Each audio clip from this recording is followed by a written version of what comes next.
Бәріңізге ассалаумағалейкум. Біз Қазақ елі арнасы.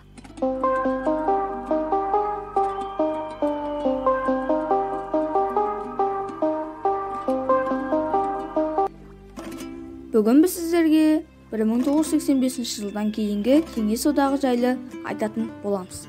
Ол үшін видеоны толық көріңіздер. 1985 жылы наурызда Черняковтың қазасынан кейін Кеңес одағы коммунистік партиясы орталық комитетінің бас хатшысы болып Горбачев сайланды. Қоғамның барлық жақтарын, оның экономикалық негізін, әлеуметтік өмірінің саяси құрылымын жаңарту қажеттілігі туды. Кеңес қоғамында көптеген реформалар басталды. Бұл қайта құру деп аталды.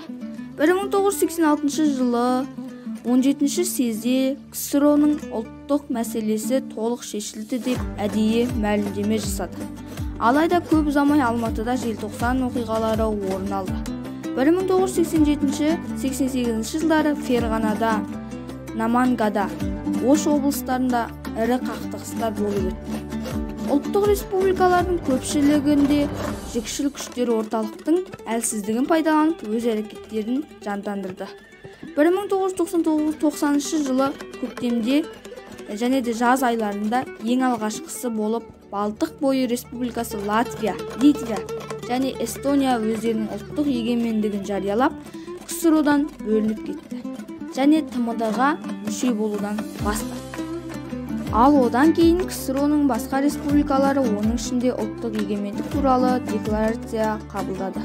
Іс жүзінде өздерін одақтық мемлекетке қарсы қойды.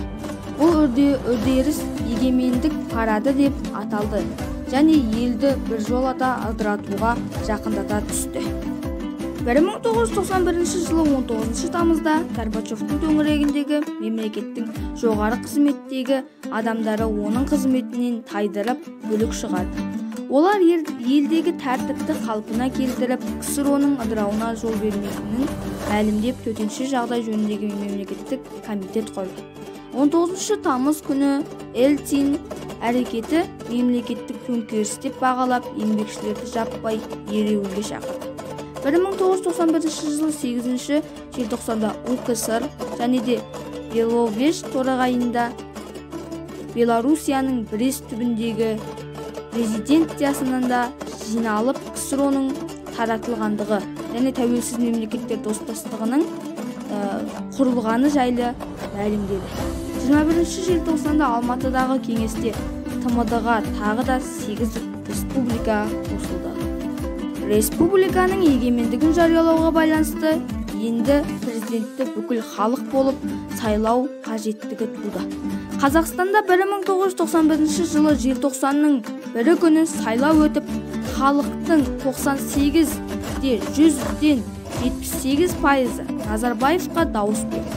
Желтоқсанның 10 күні салтанатты түрде ант қабылданып, халық сайлаған президенті ретінде ресми іске кірісті. 1991 жылы 13 желтоқсанда республика атауын өзгерту туралы заң қабылданды.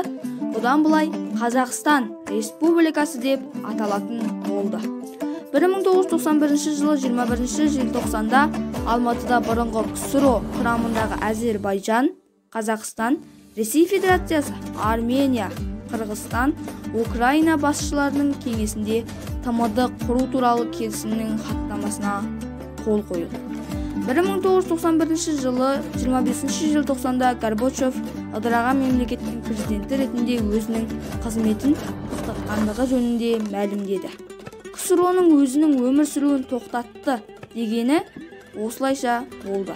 1999 жылы 31 желтоқсанда президент Ельцин өзінің қызметтен кеткендігін жариялады.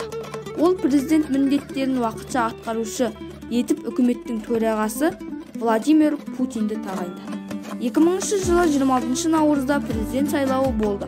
Онда Владимир Путин жеңіске жетіп, Ресей Федерациясының президенті болып сайланды.